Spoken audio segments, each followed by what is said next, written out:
Aba, si Mare, ang aga, nagsasampay pala. Teka nga muna.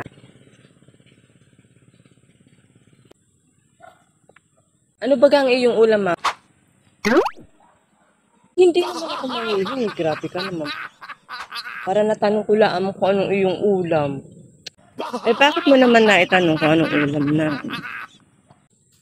Ay, ako nga din ay nag-iisip. Eh, kami di wala din namang ulam pa. Hirap gadigang mag-isip ng ulam. At ako'y wala nga din pang pambili. Eto nga't ako ngayon nag-iisip kung anong aming maiuulam mamayang hapon. Kangkong kaya. Masarap siguro diga ang kangkong, adobong. Ay, may kangkong dito, kay na Aling Marites. Nung kung ikaw ay makahingi diyan kay Aling Marites ng kangkong, ako kayo makakuha. Naku po, ay isang kandamot na si Marites. Hindi ka talaga makakahingi ng kangkong. Ay, ikaw na may mahina. Bakit di kayo magsasabi pa? Di kukuha na lang ng kangkong diyan kay na Aling Marites. Or kung ayaw bagang magbigay, bakit di kayo magsasabi pa?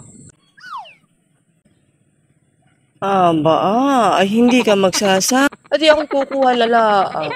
Luluso na lang ako diyan sa kanyang kangkong at na ako makakuha ng kangkong kipaga.